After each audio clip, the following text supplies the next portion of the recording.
All right, good evening, y'all. We have attendees that are coming in, and I'm just going to go ahead and kind of give my little spiel to start out and welcome you guys and thank you guys for attending this webinar this afternoon. This is a collaboration with the Addiction Prevention Coalition and several other coalitions and organizations throughout the state of Alabama. This is part of our Raising Resilient Children series. Believe this is next to last in our series. So we have one more webinar that'll be taking place in April. But Christy is our presenter today. And Christy, you have the floor. Hi, welcome. Thank you guys. Thank you so much for having me. I'm so excited to be able to present this evening. It's titled Scrolling into the Shadows, Unmasking the Dark Side of Social Media Addiction, Mental Health, and Trafficking. It's really a very interesting program, and I'm going to show how all three of these things are interconnected. We understand that social media addiction and mental health and trafficking are very big standalone issues, but I'm hoping this evening everyone can understand a little bit about each one of these as we go through, but actually how each one of these are connected and sort of interwoven together. So I'm going to go ahead and kick it off if that's okay and get started, and we'll go from there. And y'all let me know. I can't see messages, so someone will let me know, Charlotte, I guess, if there's a message or something that kind of comes through. Jump in real quick. Since this is set up in webinar format, there is the Q&A that's at the bottom. So if you guys have questions, please feel free to put in what question you have, and then we'll either answer it or we will let Christy know that there's a question and she can take care of that. Awesome. Yeah. And I can't for some reason see the question. So if there's one, if y'all want to let me know while I'm chatting, or we can do it at the end, however you guys want to do it. So to kick it off, to tell you a little bit about who's going to be chatting with you for the next hour, my name is Christy Bush. I'm a licensed social worker. My graduate work is in rehabilitation counseling. My business is K&B Communications, and I have been doing this work with kids and parents and professionals for about 10 years now, a little over 10 years, and I have served over 100,000 people at this point, either as a team coach or as an educator or in the professional speaking format. But I've met with and been able to serve a lot of people over the last 10 years. The reality is, my story, my why is I'm a dedicated mother. I have a strong sense of purpose. I strive to empower our fellow parents that are navigating the complexities of social media and digital devices. And I want to ensure that you guys, whether you're a parent or a clinician, practitioner, that you are equipped with the knowledge and the tools so you can thrive in the modern digital landscape. And so it's through this passion and commitment that I want to create a really supportive community where all of us can come together, share experiences, share stories, gain insight, and foster a really healthy relationship with tech for ourselves and for our children. So welcome to our course for the evening. I want you guys to help you understand this is meant to be a foundation that you can reference in regards to social media, addiction, trafficking, and mental health. It's not intended to be a complete discussion because these things are so nuanced and so large, but it's really a great overview of the landscape and how we can begin the journey of protecting our youth and our young adults, our adults in this space. I do want to note that apps and devices change frequently. I think I work every day on something that changes every 24 hours. It's bananas. So it's really important that we stay up to date, take note of these changes as we sort of go forward. But I think the basis of this information is going to give you a really great foundation. This presentation, just to say, is my sole intellectual property. So we're not sharing it. We're not doing all the things without permission. It's only to be used for, the presentation for which it was intended. Okay, so what are we going to learn? This is going to give us a basic understanding of the social media landscape in relation to addiction, trafficking, and mental health, as well as what we can do to support our youth. So what are going to be our key sort of takeaways this evening that I really want you guys to know before we leave? One, Social media addiction and mental health go hand in hand. And I'm going to connect all of those and help you to understand that some of this goes as far back or begins as early as giving our children their very first tablet when they are young. That's pretty wild. And then social media, mental health, and trafficking are all interconnected. We want to have open conversations and not constant confrontation with our youth in this space. We want to rely on our supporting players. We're going to talk about who those are, but knowledge coupled with open conversation and awareness is always going to be best. And then obviously we must protect our youth in this space. We're going to talk about how we can do that. So what are our concerns as we kick this off this evening, our biggest concerns? We know in the past decade that social media platforms have revolutionized the way that we communicate and connect and share information. So we've got Facebook that kicked off, Instagram that kicked off, Twitter, which is now X, that I still call Twitter, that got kicked off. Everything became more interconnected than ever before. So while social media has brought some numerous benefits, there's also been significant concerns surrounding mental health, social media addiction, and trafficking, and how those things have actually gotten much worse since social media came on the scene. So this is just a course outline for you guys on what we're going to discuss tonight.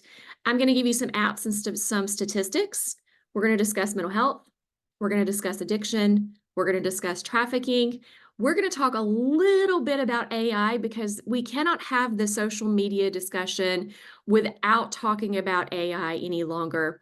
It's here. It has entered the chat. It's kind of like if you went to make a cake and you decided not to use flour, right? Like it's here. We have to talk about it.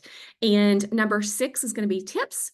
Then you're going to get supportive resources from me. We're going to conclude, and then you will have my contact information in case you would like to reach out and have further conversations. You guys, I believe, and I like to have this statement in every conference I do. By the way, I have conferences that I've been doing for 10 years, parent conferences, conferences for kids at school, starting in kindergarten, all the way through high school. And I still believe this: we all deserve to feel informed and empowered. We deserve to be invited into the conversation about our children's future and about our future when it comes to tech. The big guys aren't going to protect us. We have to protect ourselves. So regardless of how we feel about it, it's here. So the very best thing that we can do is to prepare for it. So I have shown this picture. I'm a storyteller, you guys, so you're going to get a couple of stories from me this evening. I think our stories connect us. Probably not as many stories as if you've been in one of my parent conferences that you've heard before, but if you've been one of my conferences, you've heard this. And I tell kids this story and I tell parents this story. So I'm going to ask you guys this, and you don't have to message me or tell me, but I'm just saying, does that picture look like anybody else that might be talking to you right now? Right? Yeah, a little familiar? So that is me. That is me circa 1991. That is my high school picture. And for those of you that are listening that are those 80s and 90s babies, you will completely get this when I say that is from 1991, right? It's the hair. An entire can of Rave hairspray was sacrificed for that hair. I know it looks amazing. But here's the really cool thing about that picture is it is collecting dust sitting on my dresser at our lake house. Nobody ever had to see it until I decided to show it to everyone as I traipse across the country speaking with people. Here's the reality, you guys. The reason why I tell you that, and I tell our kids that, your kids do not have that luxury. They don't have the luxury to hide pictures they don't like or videos they don't like because every single one of their friends is a photographer or a videographer. And they can take pictures of them and not like it and post it, and videos of them and not like it and post it. So why do I even bring that up tonight? Because what in the world does that have to do with trafficking and mental health and addiction? It has everything to do with our connection with our kids. It has everything to do with how we talk to our kids, how we have open conversations, and partly in the vein of how we protect them from what is going on by recognizing the space they are sitting in every day is just really hard. They are having to go through things that we never had to experience. You can see behind me that gentleman standing behind me taking the picture of me, which I know it's a little creepy. But that is my dad. He took the picture. He lives at the lake house. And here's the reality with my dad, you guys. He's 80 years old. He can barely take pictures, as we can see, right? His texting's not great. He hates social media. There's always going to be a generation gap between me and my dad. Always. There's always going to be a generation gap between you and your children. You will not out-tech them. Between you and your clients, if you are a practitioner or a clinician, that if you're seeing young adults and teens, they're sitting in a very different space. So there's always going to be that generation gap. What we can hope for is to continue to educate ourselves so we bridge that gap and can have open conversation and be able to learn from one another so we can protect each other. As we go through this program this evening, this is the biggest word of the entire evening: connections. Why do we do what we do online? Why do our kids do what they do online? Why is it so easy for traffickers, predators, for people to have access to our children? Because of connections. We are looking at the largest collective group of child-led peer pressure in history, and not just kid to kid, but kid to parent, kid to adult. So they are having to live in a space, a very adult online space, where they want to find connections because that's how we're hardwired. We are built for connections, but we are actually built for face-to-face connections.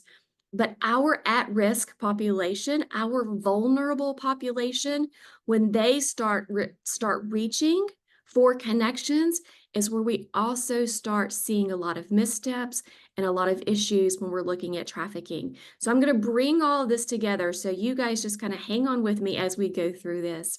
Let's talk about apps and statistics. I'm not going to read all this for you guys because y'all can read it, right? But I think there are some interesting points here that we need to take a look at. Device time went up 300% the first month of lockdown. It never went back down. The average time on social media for our kids is about 5 hours a day. The average screen time can be up to 10 hours a day. Predator access to our children is 10 times higher than it was 20 years ago. I used to be a child abuse investigator, and I can testify to that personally, that it was very hard to access our children even 10 years, 15, 20, 25 years ago. We're going to talk about that in just a minute. So why is this important when we look at mental health, addiction, and trafficking? Because it is the sheer number of time that our children, the amount of hours and minutes that they are spending online, means more time for them to share information and more time for predators and traffickers to have access to our kids. 47 times a day is the average number a person checks their phone. Are we starting to see sort of a theme here? We're on there a lot. 97% of teens go online every single day. 46% of friends are online almost constantly. 6 years of our life is spent on social media, which is 1,300 hours a year. Mind-blowing. More than 70% of teens have sent or received nudes by the time they graduate. They've had exposure.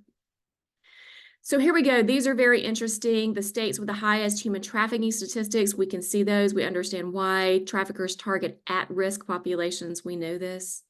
2023, there was a rise in online scams and an increase in boys and men identified as victims, which is very interesting. The earlier teens start using social media, the greater impact the platforms have on mental health. So we're going to go back in just a second and talk about how the algorithm works and how children, very young children with games and tablets, are affected. A recent study published in JAMA revealed that teens who use social media more than 3 hours a day may be at a heightened risk for mental health problems. What did the slide before us just tell us? They are definitely on there for more than 3 hours a day. So here we are, you guys. These are several social media platforms. For the purposes this evening, I'm not going to go deep into what app traffickers are using. There's a ton of them. Just understand we really want to know where our kids are. They love Snapchat. They love TikTok. They love YouTube.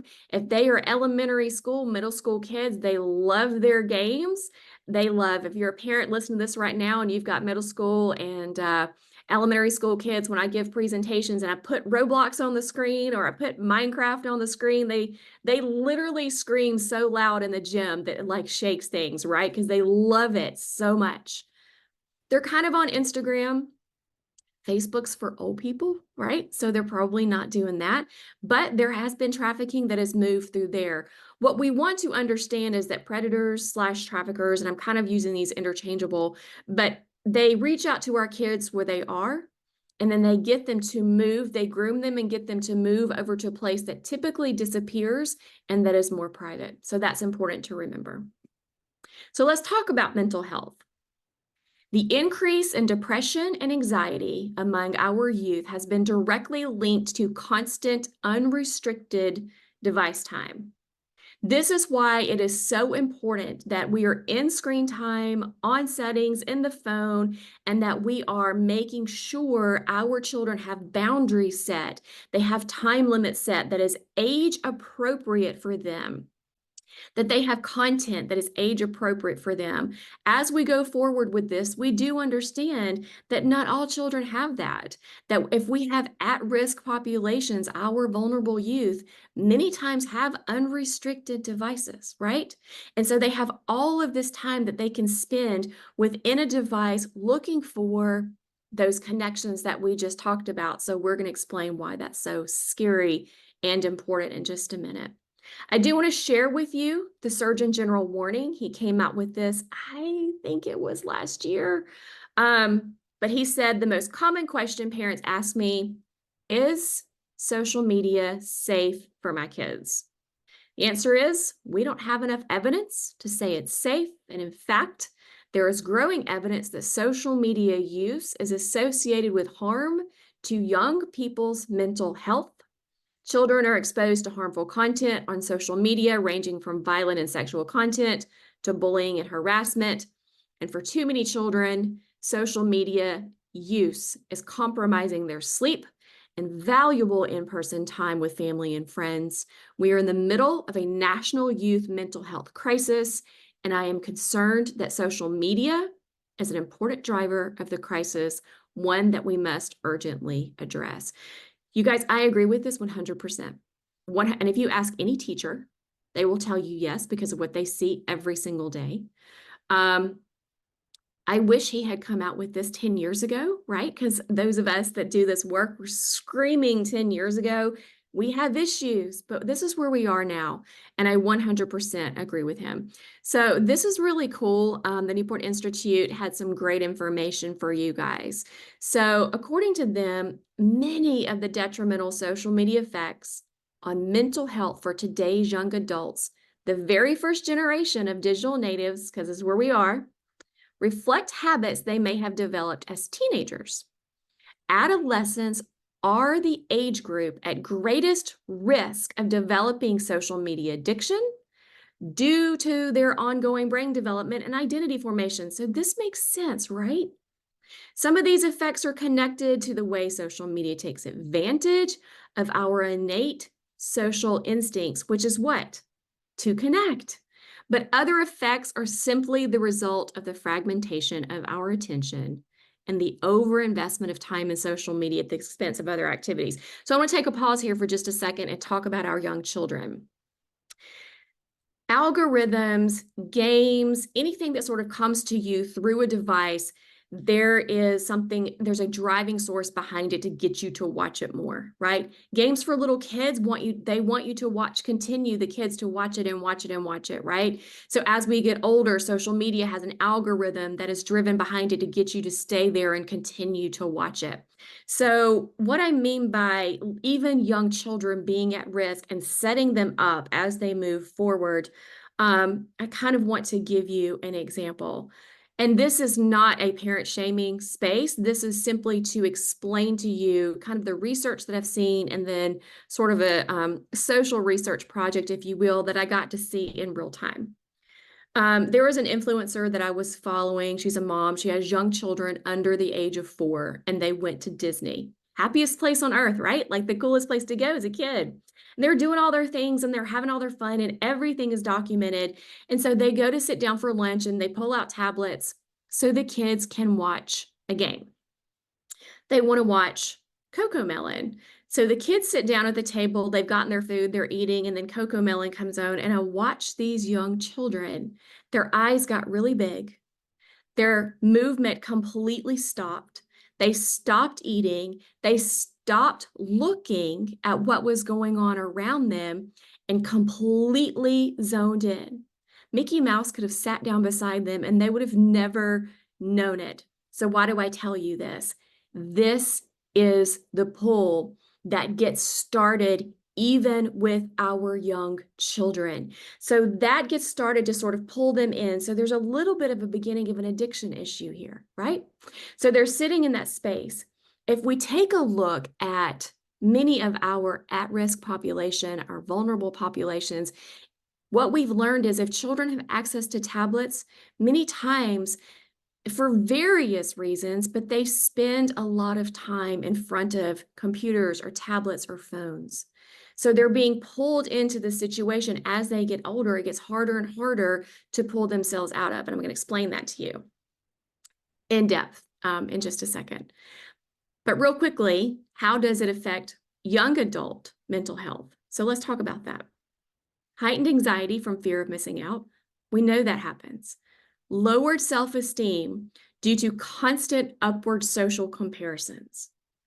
Poor concentration and memory, which is brain rot, kind of a term that's used, due to frequent shifts in focus. Negative impact on academic performance. Impaired performance at work. So this is when we have young adults that are having issues. Neglect of real life relationships with friends and family. Disrupted sleep and the associated cascade of poor mental health effects. Techno stress from the perceived need to stay current with social media. Lowered rates of physical activity, and then the decreased overall sense of life satisfaction.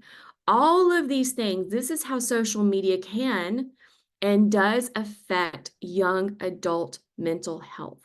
So as they're sitting in this space and they're kind of dealing with one or five or all of these things, they still continue to come back.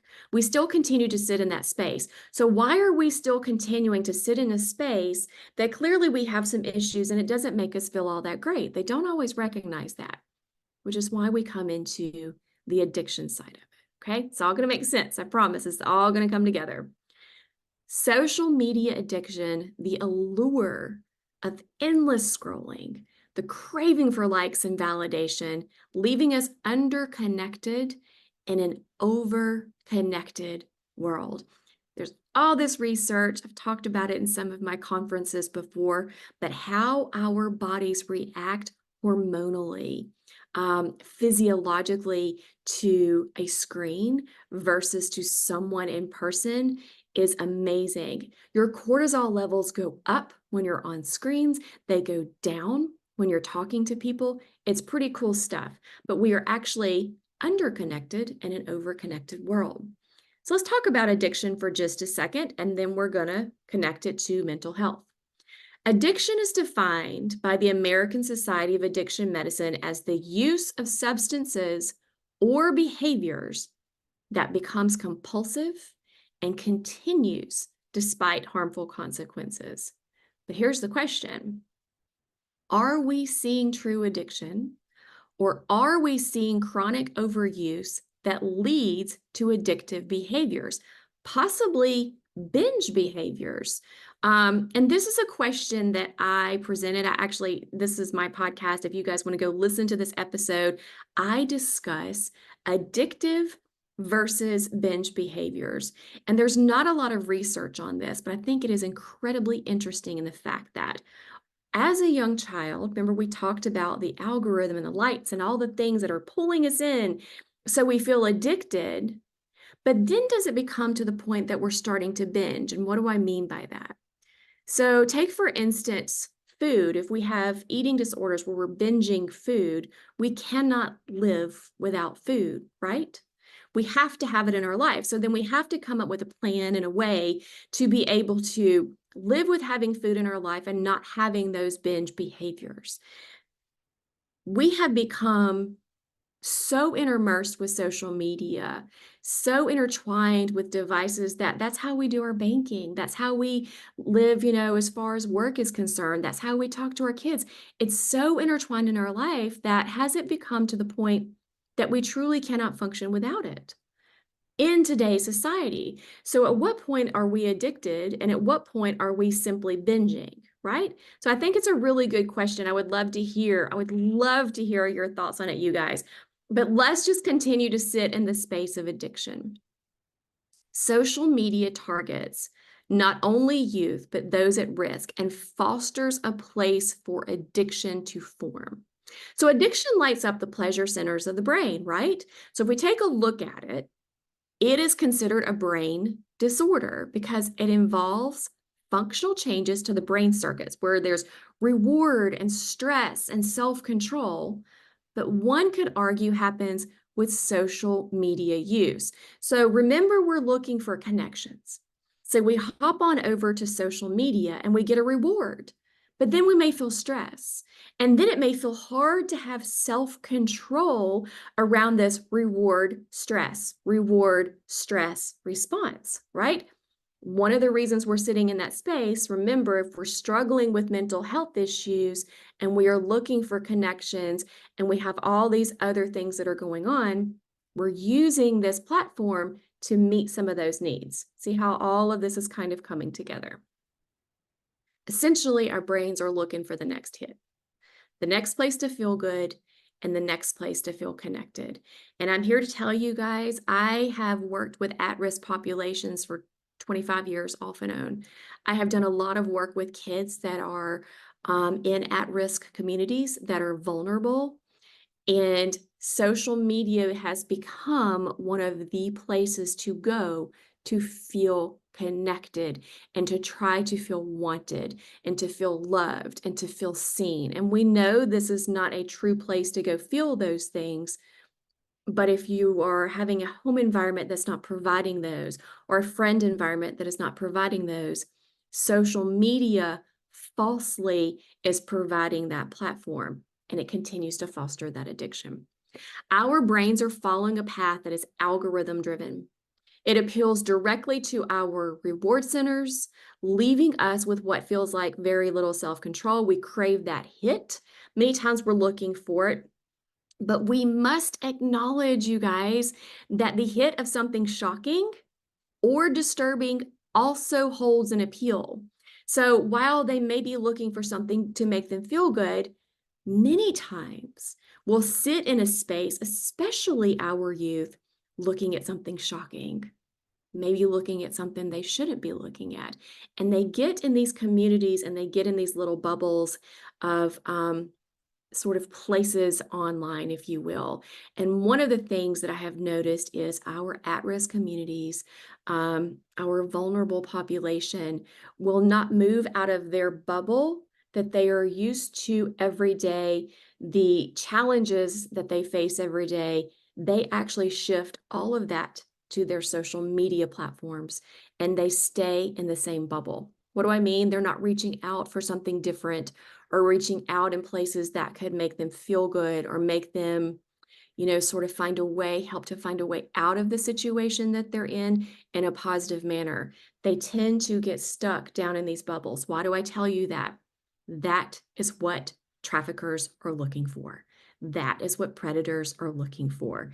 They know how to find these bubbles, they know how to find these platforms, and then they know how to groom, and we're going to talk about that. Recent research is indicating that algorithms are targeting younger and younger kids. We just talked about that. It will feed the addiction, not always in a positive manner. So for users with existing mental health problems that we've already talked about, social media can exacerbate them by producing feelings of loneliness and isolation. And you guys, after doing this for 10 years and really after doing it for, I don't know how many long, working with teens and kids and parents, Loneliness is a massive driving factor when we are looking for connections. If you are sitting at home and you are lonely and you are not receiving from your family or from your friend group what should be and is not meeting your needs, and you have social media in front of you to be able to reach out, kids are going to do that. Young adults are going to do that. Many times our adults are going to do that, right? And it's a very scary place because this is what traffickers understand. So let's kind of think of it like this, you guys. Social media is an emotional slot machine. Small, frequent, and unpredictable rewards with low investment, sometimes known as like the slot machine effect. It's the most effective form of habit reinforcement.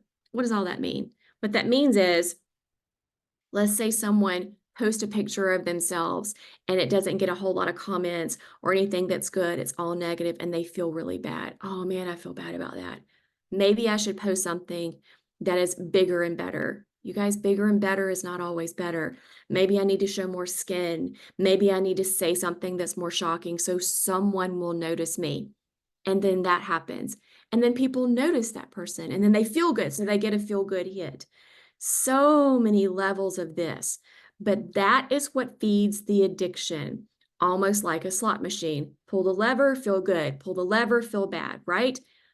Many times, simply the anticipation of the potential reward will increase dopamine levels and have our kids coming back. It's the same reason that we come back, right? That you wake up 5 hours later because you've been on TikTok looking at nonsense, right? For 5 hours, that anticipation of that hit. So how does all of this play into trafficking? How does this move into the trafficking space? As the entire world has flocked to the internet and social media, traffickers have quickly followed suit. Approximately 40% of trafficking victims are recruited online. It can be argued that it has become the #1 way for traffickers to lure victims. There's an estimated 40.3 million individuals worldwide that are victims of human trafficking, and 1/4 of them are children. This is according to the International Labor Organization, and every time I read that statistic, I feel sick to my stomach. We're talking about young children that have been preyed upon. So let's pull all this together, because I know you're like, where is she going with this? She's been talking about all these things. I hope you've gotten how the first two kind of come together. How does mental health and addiction contribute to trafficking?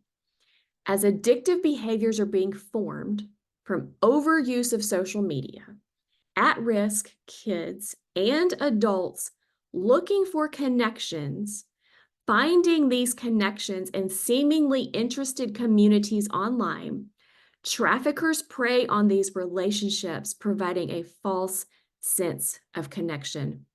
It creates the perfect storm.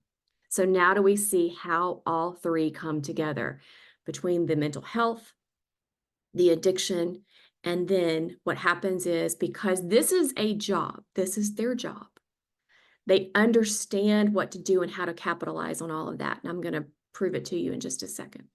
We know that sex trafficking is a heinous crime that preys on the most vulnerable of our society. It involves exploitation and coercion of individuals, often women and children, into the commercial sex trade against their will.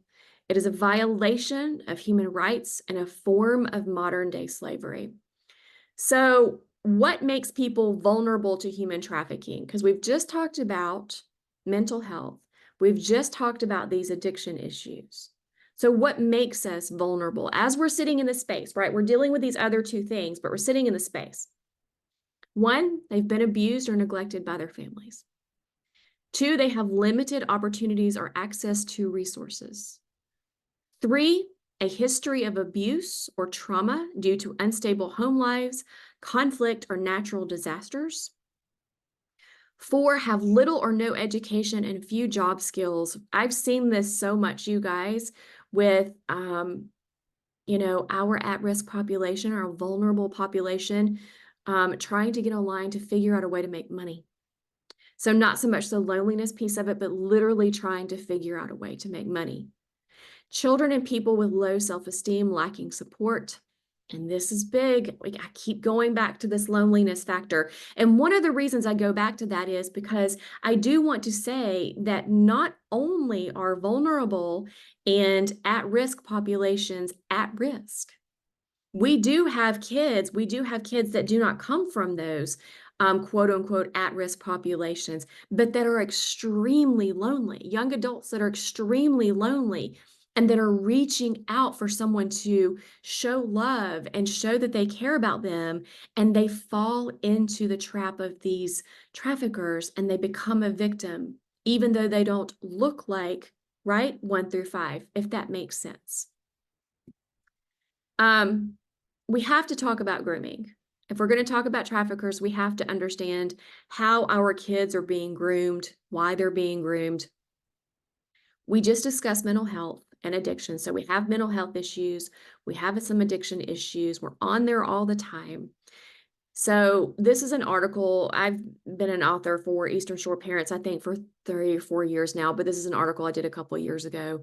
And it was so interesting because the research that I found out when doing it is that 4,000 children, this was just a quick survey that was done, 43% of them ages 13 were talking to people they did not know online, either through social media or through gaming platforms.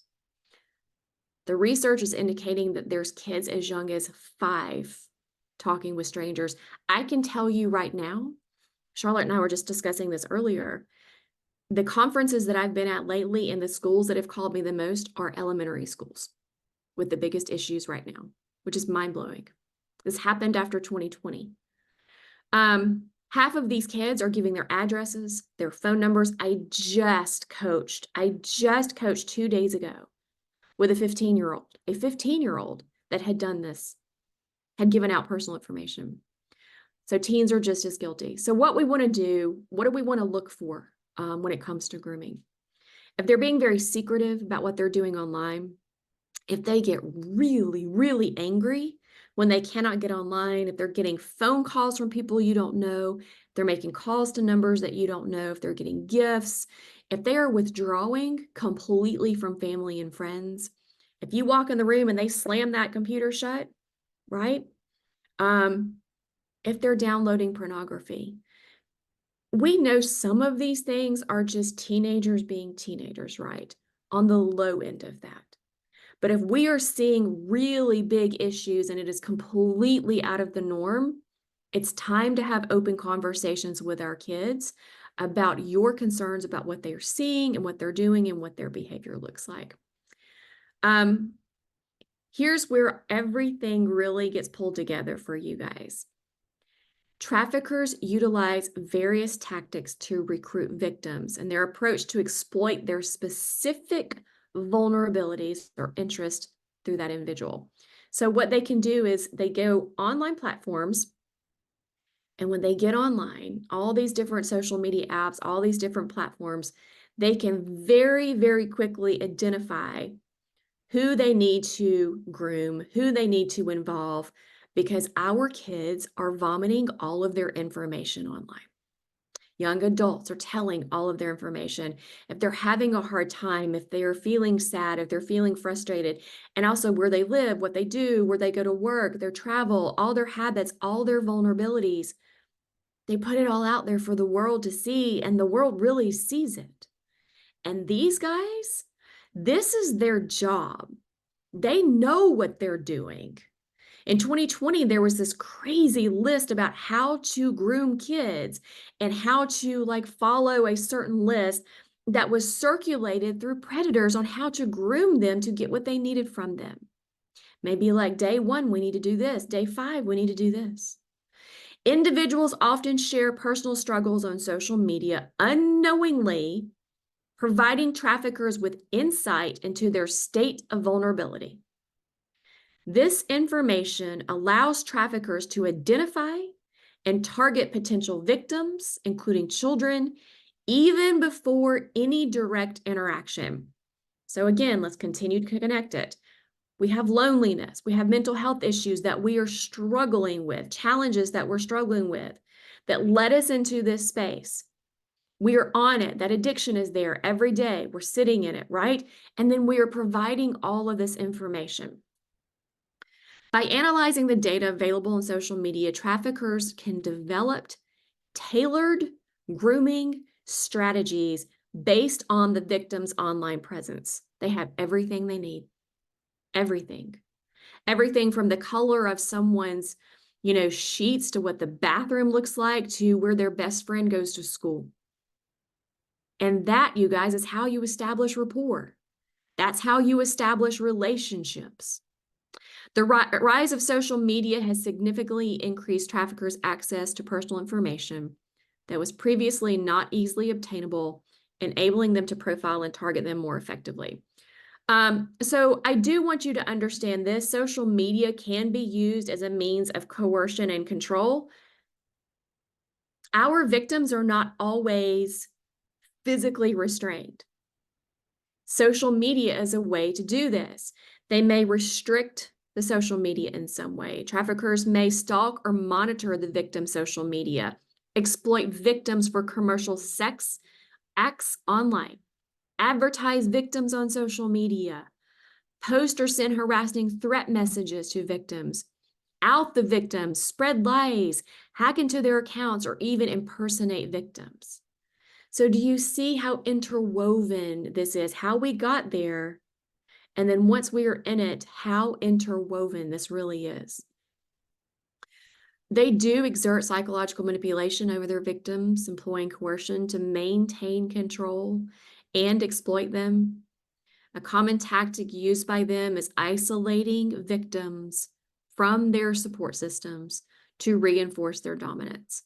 Many times they will make sure the social media contact with any friends or family is completely removed.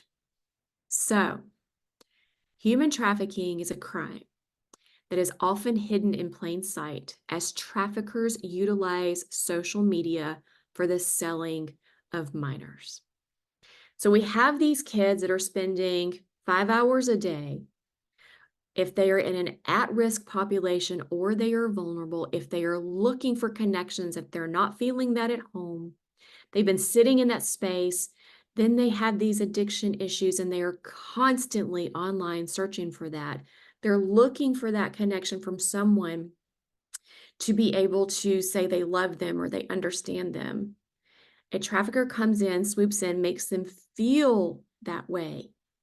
But then what happens also with social media is there's a whole network where traffickers communicate with one another through hashtags, through code words, through certain platforms that lets other traffickers know, here's where you can find a video, here's where you can find these kids, here's where you can find this adult, right? To attract potential buyers. All of this is happening, you guys, in plain sight.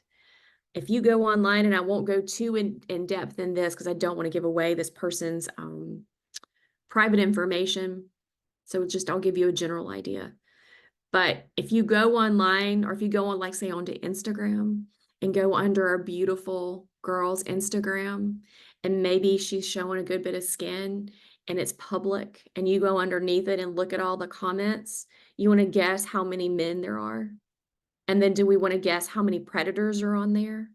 And then do we want to guess how many are communicating with one another? All the time. It happens all the time. It's bananas. So it provides a network for communicating not just with victims, but with other traffickers. This is their job. This is their job. This is what they do every single day. So let's move on from that a little bit. Let's hop over to AI. I don't want to keep you guys too long past. At its core, human trafficking is the exploitation of the most vulnerable people. So what AI does, it blurs the lines of truth, making it even harder for our most vulnerable to know how to protect themselves. So what do I mean by that? Pictures today that AI creates can look just like a human being, act like, talk like, look like. So it's becoming very difficult to decide. They can actually take your child's face from a picture, superimpose it onto a body that is nude, and then sell that picture. They can actually put it onto a body that is moving in a video, looks just like your child, except they are nude, and sell that video. So this is what we are looking at for the next wave of AI. It is very complicated. I'm still learning about it, and we don't have enough time to talk about AI tonight, but I wanted to interject it here. There is some good news, you guys. There's some AI-powered stuff, some data analysis stuff that's playing a really crucial role in combating it by it leverages these algorithms to be able to delve into these extensive data sets, meaning what happens is AI is kind of having a communication between law enforcement and government entities and being able to help them understand where sort of these pockets of traffickers are online, being able to identify it, get it back to the people that can hopefully shut it down. So AI is actually doing some pretty cool stuff, right? Some scary stuff, but then we've got some things that are going to kind of help. These are just facts because I think they're kind of cool about AI, and I think you need to know as a parent. I think you need to know as a practitioner, because this is where we're headed, you guys. But the reality is that a reel on Instagram can be created without any humans and look just like a human. It's happening today, right now. You can go look in less than 1/10 of a second. In 2 years, ChatGPT will have an IQ of 1500, and the smartest we are is 228 that's ever been recorded. 2045, it will be 1 billion times smarter than us. Yay. The reality is, you guys, it's here. I said this last year when I was talking to parents that conferences were going to look a lot different this next year, and they're going to continue to do. So what do you do as a parent when we're looking at mental health issues, when we're looking at addiction, when we're looking at AI, etc.? Delay social media as long as you can. Teach them not to alter pictures maliciously and teach them to use it ethically. We're going to encourage curiosity around it, not doubtfulness, but encourage, where did this picture come from? Is this inappropriate? And giving them strength to say, I need to report this, right? Who do I talk to? Who is my person? Don't panic. We have to commit to using it ethically and learning more about it and teaching our kids the same. Okay, so what do we do? Everybody need a deep breath. I can't see anybody. I feel like I need to hug people. I can't see anybody. At this point, it's where I'm always starting to hug people, right? So we want to see signs of mental health, addiction, and trafficking so we know what to look for. I think that's really important. There's a lot of them. I'm just going to give you 5 or so for each. Mental health challenges, withdrawal from friends and family, only wanting to be online, increase in anxiety and depression, increased feelings of loneliness. Oh, y'all, that word, so big, so big. Notable change in daily habits. So these are some of the big ones, right? Social media addiction, spending more time online than with friends and family. We're going to see some similarities to what I just told you. Compulsion to check social media, the constant comparison to others online, increased feelings of loneliness, and then the notable dependency and withdrawal symptoms that they are having when they have to step away from it. Signs of trafficking, these are so important. Avoiding eye contact, social interaction, and authority figures, law enforcement. Seeming to adhere to scripted or rehearsed responses and social interaction, showing signs of physical injuries and abuse. Not allowing people to go into public alone or speak for themselves, and then appearing destitute and lacking personal possessions. We know, if you know of anyone that's having signs of any of these, we want to make sure that we get the appropriate help with the appropriate authorities, and I'm going to give you those resources in just a second. What the heck do we do, you guys? This is a lot. It's a lot of stuff. So where do we even start? You start with a conversation. If you're a parent, you start with open conversations with your kids the minute they get a tablet. And I don't mean you talk about mental health, but you talk to them about what they're looking at. We set boundaries. We set restrictions. We have conversations. And for our youth that are at risk, that we know may not have those boundaries set, we do the very best that we can because we know it takes a village, right? It really does take a village to help all of these kids. So if you get a moment to have a micro moment conversation, have that conversation with them if they will allow. If you're a clinician, if you're a practitioner, we have to understand the nuances of social media. We have to understand their language because if we don't, it makes it really hard to meet them where they are because that's really and truly where they are. Here's one way to start the conversation. Ask them the question, what is your favorite memory? I've been asking this question for 10 years, 100,000 people, and I get people that will share their memories with me. High school kids will not. No sharing of memories. Elementary schools, kids will do it, adults will do it. But in 10 years, I've never had anyone say to me, you know, that one time when I was by myself with my cell phone, that's my favorite memory. Never. Every single time it sounds something like when they're with their best friend, when they're with their family, their favorite memory is the connections that they have with another human in their life. So remember at the very beginning of this, I told you to remember that word.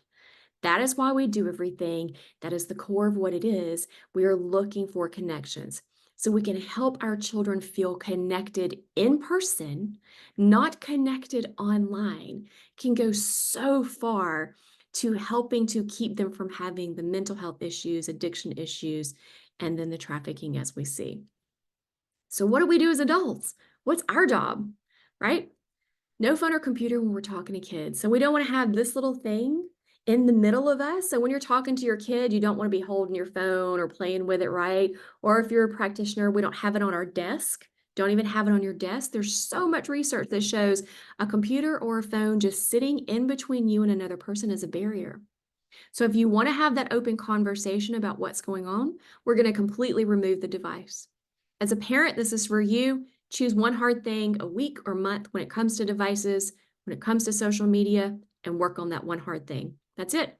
Don't choose 10, choose one.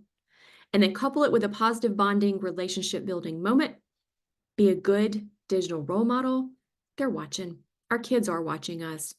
And then spend 20 minutes of one-on-one time. They choose the activity. That's your littles, your middles, your high school kids. But 20 minutes, let's try to do this once a week of just one-on-one, you and your kid, right? Your high school kid may sit there completely mute. That's okay. But we're going to have 20 minutes of breathing the same air, right? But we just want to make sure that we have that time together. This is for you guys as parents. I just added this in actually kind of at the last minute, but top 5 things to do to protect your kids online. This is a part of the parent conferences that I present. Number 1, we're doing our random device checks. Pick it up, take a look at it. If you see something that you don't like, we're discussing it. If you see something you do like, we're also discussing it, which means open conversations. The phone does not live in the bedroom at night. We don't want them scrolling for those 5 hours unrestricted. Wait until at least 8th grade to give them anything, and then nothing that disappears for as long as you can hold it off. So remember at the beginning, I talked about our supporting players. That's what these are. Your routers, your app monitoring systems, your screen time.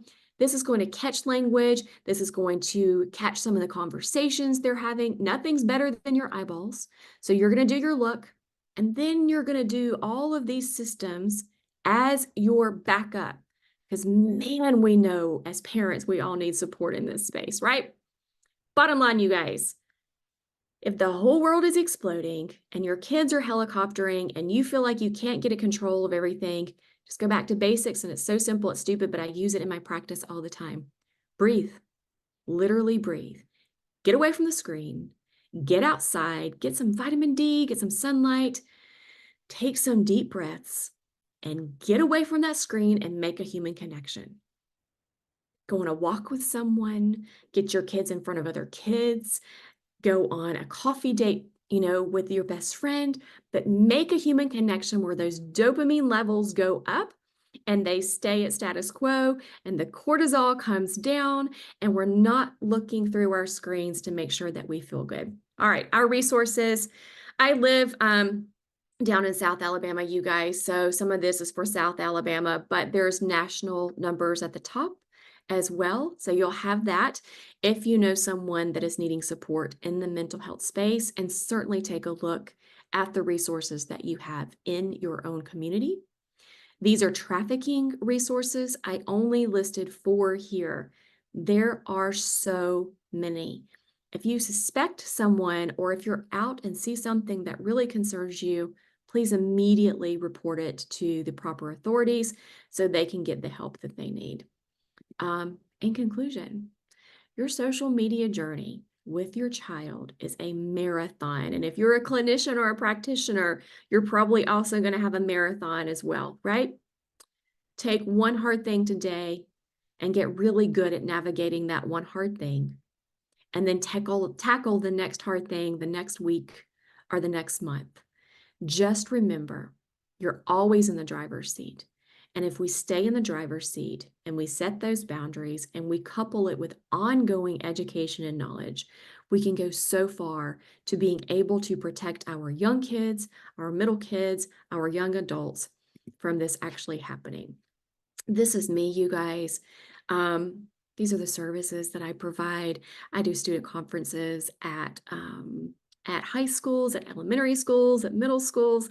They're all age appropriate professional conferences. And then I actually provide family, parent, and teen coaching. If you want to follow along, as much as I've just talked about how bad we hate social media, but if you want some information and you're in the Instagram space, protect_kids, I try to give good stuff there. Podcast has some really cool episodes on it. That was a 2020 I'm bored baby, so still going. And then Crack the Code. If you're in the old person Facebook space, you can still hang out over and crack the code and find out. This is my contact information, you guys. If you need to contact me, if you have questions about this program after we get off, if you want me to come chat with you, if you just need to chat with me about your kid and some of the challenges that you're having, any of the issues that we've talked about tonight, just let me know. You can email me or give me a call. I respond to smoke signals, text messages, the occasional pigeon carrier. I'll respond to anything. So that's it. Did I go over? Right at it. Yes, I'm so proud of you, Charlotte. Okay, you guys, questions. I can't see questions. So if there's questions, can y'all tell me what they are, or if we want to address those right now? Hey, Christy, I'm actually not seeing any questions in the Q&A because you Okay. did such a great job. I want to give a quick shout out to all the coalitions and organizations that were part of this today in the Raising Resilient Children series. So Drug Education Council, of course, the Addiction Prevention Coalition, Drug Free Andalusia, Alabaster for Tomorrow, Impact Montevallo, and then the Safe and Healthy Homewood Collaborative. And once again, thank you so much for doing this today. It was very educational for everybody. So Wonderful. Well, I am so happy to be here, and thank you guys so much for having me. And thank you, Charlotte, as always, for having me.